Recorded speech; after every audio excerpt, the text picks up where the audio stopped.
ಮಹಾಲಕ್ಷ್ಮಿ ಮದುವೆ ಸೋಮವಾರದಿಂದ ಶನಿವಾರ ಸಂಜೆ 6:30ಕ್ಕೆ ನಿಮ್ಮ ಸನ್ ಉದಯದಲ್ಲಿ.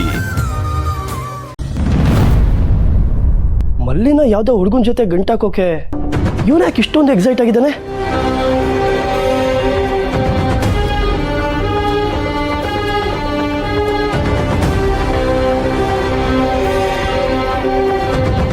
ಚೀಟಿ ಹಾಕೋ ಅಭ್ಯಾಸ ಮಲ್ಲಿಗೆ ತಾನೇ ಇತ್ತು, ಇವನು ಹಾಕಿದ್ದಾನೆ.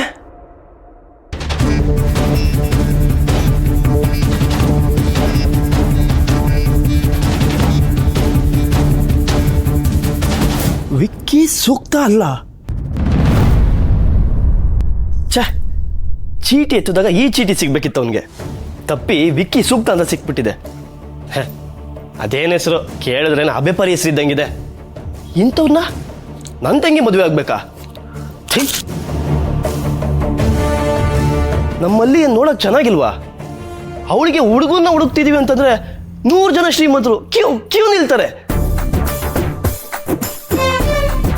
ನೀವಂತೂ ಆಸ್ತಿ ಗಿಸ್ತಿ ಮಾಡಿ ಹೋಗ್ಲಿಲ್ಲ, ಇಷ್ಟು ದಿನ ಅವಳು ಕೆಲ್ಸದವ್ರ ತರ ಇದ್ದಿದ್ದು ಸಾಕು.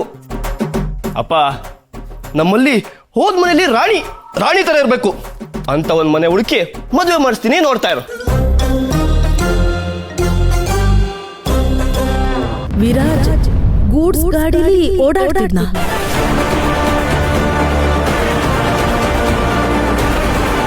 ಹೌದಮ್ಮ, ಅದನ್ನ 100 ಸತಿ ಹೇಳ್ತಾ ಇದ್ದೀನಿ, ಬಟ್ ಯಾರು ನನ್ನ ಮಾತೇ ನಂಬ್ತಾ ಇಲ್ಲ. ಗೂಡ್ಸ್ ಗಾಡಿಲಿ ಓಡಾಡಿದ್ರೆ ಏನ್ ಪ್ರಾಬ್ಲಮ್? ಶಾಶ್ವತಿ, ವಿರಾಜು ಈ ಮನೆ ಮಗ, ಅರುಂಧತಿ ಸಂಪತ್ ಮೊಮ್ಮಗ. ಅವನ್ಗಂತೂ ಅವನ್ ಸ್ಟೇಟಸ್ ಬಗ್ಗೆ ಗಮನ ಇಲ್ಲ, ಅದಕ್ಕೆ ಗೂಡ್ಸ್ ಗಾಡಿಲಿ ಹೋಗಿದ್ದಾನೆ. ಈಗ ನೀನ್ ಅದಕ್ಕೆ ಸಪೋರ್ಟ್ ಮಾಡಿ ಮನೆ ಮರ್ಯಾದಿನ ಇನ್ನೂ ಹರಾಜಾಕ್ಬೇಡ.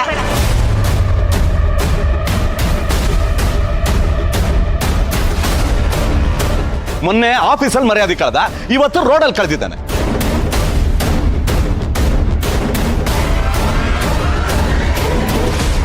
ನಾಳೆ ಮೀಡಿಯಾ ಮುಂದೂ ಕಳಿಬಹುದು, ಯಾವನಿಗೆ ಗೊತ್ತು? ಸಾಕು, ಸುಮ್ನಿರೋ. ವಿರಾಜ್ ಯಾಕೆ ಗೂಡ್ಸ್ ಗಾಡಿಯಲ್ಲಿ ಕುತ್ಕೊಂಡು ಹೋಗ್ಬೇಕು? ಏನೋ ಇವತ್ತು ಆಫೀಸಿಗೆ ಒಂಚೂರು ಲೇಟ್ ಆಗಿ ಬಂದ, ಅದನ್ನೇ ನೆಪ ಇಟ್ಕೊಂಡು ಅವನ ಮೇಲೆ ಏನೇನೋ ಕತೆ ಕಟ್ಬೇಡ ನೀನು.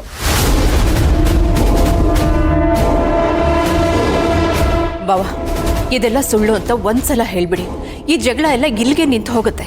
ಓಹೋ, ನೀನ್ ಹೇಳದ್ ನೋಡಿದ್ರೆ ನನ್ ಗಂಡನೇ ಕಾಲ್ ಕರ್ಕೊಂಡು ಜಗಳಕ್ಕೆ ಬಂದಿದ್ದಾರೆ.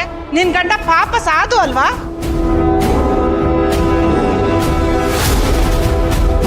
ಮೊದ್ಲು ಜಗಳ ಶುರು ಮಾಡಿದ್ದು ನಿನ್ ಗಂಡ, ಅವ್ರಿಗೆ ಬುದ್ಧಿ ಹೇಳು, ನನ್ ಗಂಡಂಗಲ್ಲ. ಪ್ಲೀಸ್ ಸ್ವಲ್ಪ ಸುಮ್ಮನೆ ಇರ್ತೀರಾ? ಯಾಕೆ ಹೀಗೆಲ್ಲ ಮಾತಾಡ್ತಿದ್ದೀರಾ?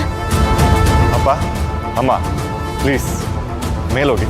ಅಪ್ಪ, ಇದನ್ನ ಇಲ್ಲಿಗೆ ಬಿಟ್ಬಿಡಿ ಪ್ಲೀಸ್.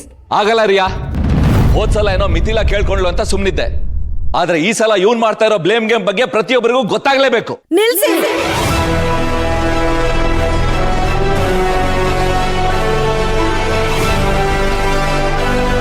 ಮಾತಾಡ್ಬೇಕಾಗಿರೋದು ನೀವ್ಯಾರು ಅಲ್ಲ,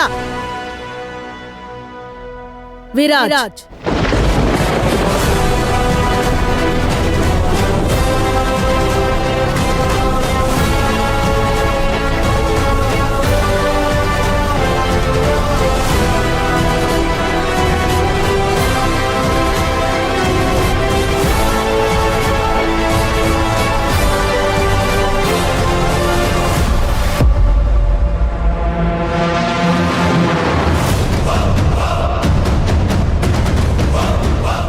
ನೀನ್ ಹೇಳು, ರಣಜಿತ್ ಹೇಳ್ತಿರೋದು ಸತ್ಯನಾ?